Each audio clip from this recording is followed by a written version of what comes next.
fans. This is Friday Night Varsity Preview for Week 6. I'm Rachel George, joined by sports editor Dan Spears. We've got plenty of great stuff to look ahead to, but first we're going to take a little bit of a look back at Week 5. We had a couple games that got rained out and played Monday, so we have some highlights for you. Lumberton was at Laney. Unfortunately, the Bucks fall in that one 34-7. That puts them at 0-6. Really, they just couldn't stop Randy Chavis, as you'll see for Lumberton. Also had difficulty on offense like they have this year. Some adjustments still being made. Having a hard time completing passes. A lot of them were dropped. Quarterback Mike Sheehan, 9 for 24. So, like I said, Laney falls to 0-6, and certainly glad that this is their bye week heading into conference play. They need a break badly, and I think this can only help Greg Dietz and them get refocused. But Mid-Eastern comes up fresh slate for them. That's right. Also played Monday, got rained out with South Brunswick at West Brunswick. Not as many fans as we would have hoped, but when you move the game. A lot of mistakes early in that one. A lot of mistakes in general. South Brunswick had 9 illegal procedure calls, had a fumble, averaged about 17 yards punting, so they really had a difficult night. West was up 14-0 at the half and then scored 3 third-quarter touchdowns. Not their best offensive night, but their defense kept them in it. West looks to be in good shape, goes to 4-1, 1-0 in the conference. Team has kind of surprised us a little bit and done better than we expected. They have. They kept it under control. We've said in the past that they found a way to self-destruct, and they haven't done that yet this year. That's good for them. Coach Jimmy Fletcher's got things figured out a little bit, and his big players are making the big plays, and that's what he needed this year. That's right. A guy like Alfie Hill going to Alabama getting a 55-yard kickoff return for a touchdown. That will definitely help your case. That never hurts. Well, certainly West, at the beginning of the season, Dan and I ranked our top 3 teams going in who we thought would do best. Mine were East Bladen, South Brunswick, and South Columbus, and yours were New Hanover, South Brunswick, and South Columbus. Yeah. Well, we have some revisions yes. to make to that We're list. We're changing the list at this point in the year, and we will gladly admit where we were wrong. So I guess, West Brunswick, one of the teams in consideration. I know we had a tough time. Wallace playing great. Yeah. Pender still 4-0, but kind of waiting to see on them. Who do you have at number 3? Number 3, like you said, this was a really tough choice. I'm sticking with I'm keeping South Columbus in the top 3. Okay. I know that's a little bit of a surprise despite 2 losses. Anybody in this area is going to lose to Lake City. They're the best team anybody around here has probably seen this year.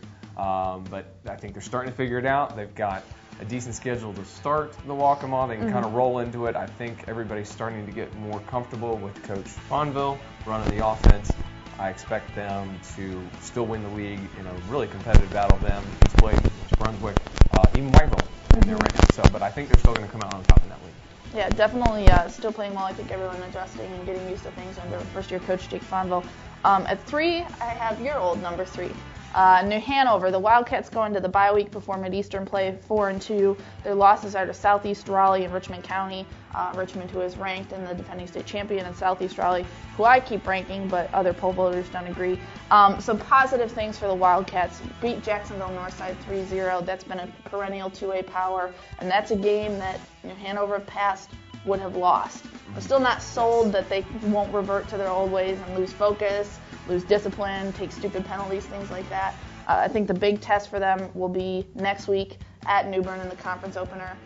For my money, that's the only team that's going to challenge them for a title, I think, this season for the Mid-Eastern title. So if they can win that game, they'll put themselves in some pretty good position to possibly win that conference for the first time in a long time. Agreed, yes. And over at number 2. Number 2, East Duplin. They have defensively turned it up on everybody they've played this year.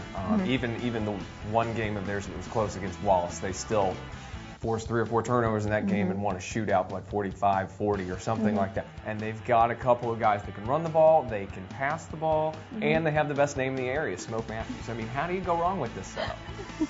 Well, that's certainly a good point. They'll be on my list, but at number 2, I have East Bladen. The Eagles are 5-0, coming off last year playing for the 1AA state championship. And the thing that's impressive is that they're winning with sophomores. Darren Burney at cornerback, AJ McCoy at running back. They've got a lot of skill position players. Pretty much all their skill position players are young guys, and they're finding a way to win. They're averaging 39.8 points per game, only giving up 9.8, which is pretty good.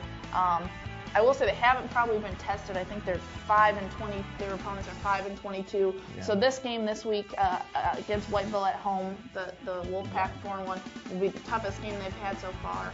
I think East Bladen can still come out with a win, but obviously off to a great start. Oh yeah, and you were high on them to begin with, and Yes. rightfully so.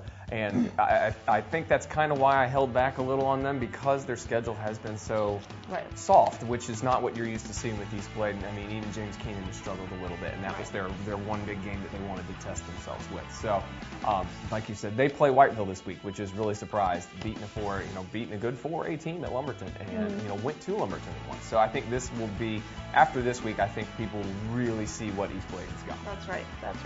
And number 1. I'm going with Hanover again. They were my underdog at the beginning, and they have done nothing to show me that they didn't deserve it. They played even their losses. They played well. They hung in against state-ranked teams. Their injuries have been minimal, which we said that they had to stop. They're starting to get guys back. They've done everything that they've wanted to do and a little bit more. And like Coach Motzinger said after the Northside win, he said, we wouldn't have won this game last year. We wouldn't have won this game 2 years ago. We won this game now. He's like, I like what we've got going forward, and I do too. Right, and I will say the thing that impresses me about New Hanover is the defense. They're really solid on defense, not giving up a lot of points. I think 20 to Southeast Raleigh, 18 to Richmond has been the most. They have guys who can just shut you down. They're physically strong.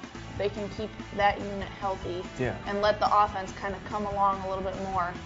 They'll be in pretty good shape come playoff time. They've always had the good players, but I think this one, I have, everybody that goes out and sees them says they're playing as a group now. The big guys are buying into the concept, and I think that's a testament to the players and to the coaches for saying, listen, it hadn't worked this way in the past.